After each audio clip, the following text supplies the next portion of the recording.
ladies and gentlemen, fans of New Jack Swing and beyond, I'm Andrew Knyte. I know, and I'm not afraid to share this actually with the people who are listening. This interview has been a long time coming. Actually, after the first interview that Joe Decidal had done, Bernard had a health emergency, which we'll get to. And the fact that we're able to do this now, I think, is a huge blessing. And I just want to take a moment and just appreciate that. So, again, thanks for your patience. Thanks for bearing with us through all the technical and logistical difficulties. And it feels good to be finally doing this. Thanks. I'm glad we could finally do it because it was funny. Before we did the first one, I was talking to VJ, right? And I said it was right after. I think it was right after Michael Jackson died. And I said, hey, you never know when something's going to happen. Let's do this interview fast. Yeah. And we did it, and then I didn't know he had lost it, but and then I had a massive heart attack. So and I managed to survive it. I'm doing pretty good right now. But that was crazy that I even thought about that. I must have somehow known, something was coming, Hang on, but let's get right to the very beginning. Tell us about you, your love of music, and how you got into guitar. Well, I grew up in Brooklyn, New York, in East New York, in the projects in East New York, and my father had been, at one point in his life, he had been a violinist. And, later on, for whatever reason, he had quit. But, he had gone to school for it and everything else. And he eventually became a jeweler. And, but all around the house was always music. And my sister loved... all the rock and roll of the era and jazz. And my dad used to just listen to nothing but romantic era classical music, especially the heavy Russian stuff, Right. And I started to learn violin when I was 9 years old. And I wasn't that into playing the violin. I didn't want to get beaten up too often going to school, And so for some reason, I went through a thing. I wanted to play drums and all this other stuff, and somehow I just sort of started playing guitar, and just kept on doing it. I got pretty good at it pretty fast. I was already doing gigs after I was playing about a year and a half. Nice. And played in my first kind of quasi-professional band when I was like 16, 17 years old. Did a gig in Philadelphia. Did my first little road gig in Philadelphia. And then, I went through my own little trials and tribulations. I kind of dropped out of school, and I dropped out of high school. I was actually ahead in high school of 1 year, but I dropped out. My mom had died when I was 9, and, I had some problems and stuff. And got into drugs a little bit, and but then kept on playing. I played my first record when I was 18. First freelance recording session when I was 17. Because I was lucky enough to be in New York City, where there was like a pretty busy music scene going on, and. Eventually started, I went through having, playing in bands and all that kind of stuff, of course. And met the guys who were managing Aerosmith and Ted Nugent and all these crazy rock bands. This was in the 70s. And the band that I was in kind of dissolved, and I kind of had it with bands. So I started to do freelance work and, sub at Broadway shows and things like that.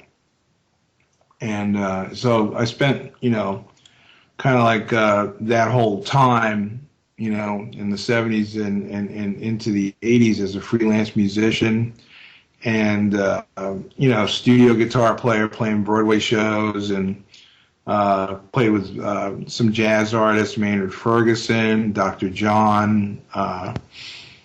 Played on a bunch of records. Played with some big Latin stars too. Hector Lavoe, the Fania All Stars, and kept on doing shows. And for some reason, I decided, it got into my head. I had a friend who was always playing with like pop artists, and we wound up being in Cleveland and staying at the same hotel. And he was playing with this artist named Taylor Dane. Do you remember Taylor Dane? Of course. Yeah, so he was playing with Taylor Dane, and I was playing some Broadway show. So I had to walk through the lobby with a banjo, and I was like totally like, embarrassed by the banjo, I guess. I don't know why. Playing Broadway shows is a great gig, For sure. And so I had a friend who was working at Hush Productions. So somehow I met him. I don't remember how I met this guy. I was connected to him by somebody else that I knew, I guess. And so I started, hounding him for work. And because I guess I couldn't stand playing band. I was doing pretty good. I was touring and all that other stuff, with shows. And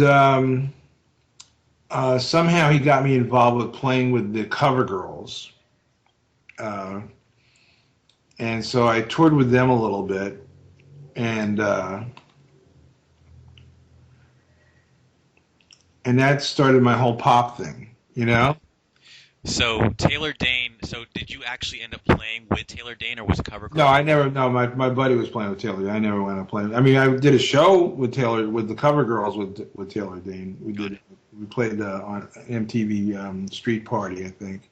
Right. With them, Okay. I mean, you remember the Cover Girls, right? I remember they were a big freestyle act.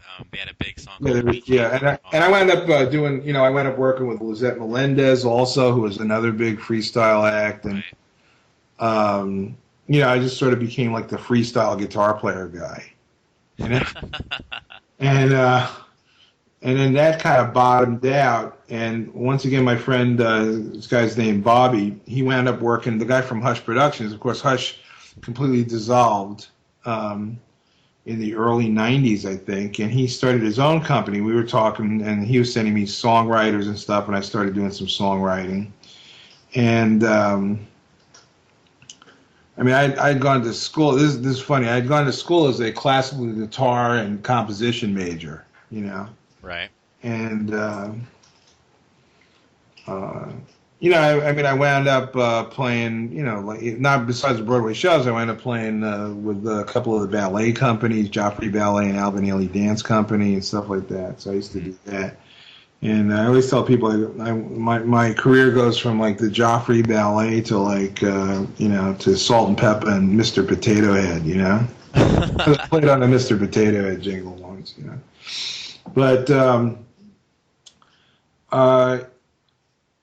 Bobby hooked me up with this guy, Vincent Herbert, Nice. And Vincent was a kid and just starting out, and we he met me, and I started doing sessions with him. He was working on a group called the Black Flames. They were on Def Jam. Right. And so we started doing that, and then I wound up co-writing on the thing. And actually, the song was eventually stolen and on Usher's first album. Wait. Rewind. Okay, hold on a second. Now, the Black Flames, you mentioned that you had written a song with Vincent for the Black Flames project. Yeah, it was with Vincent and his kid,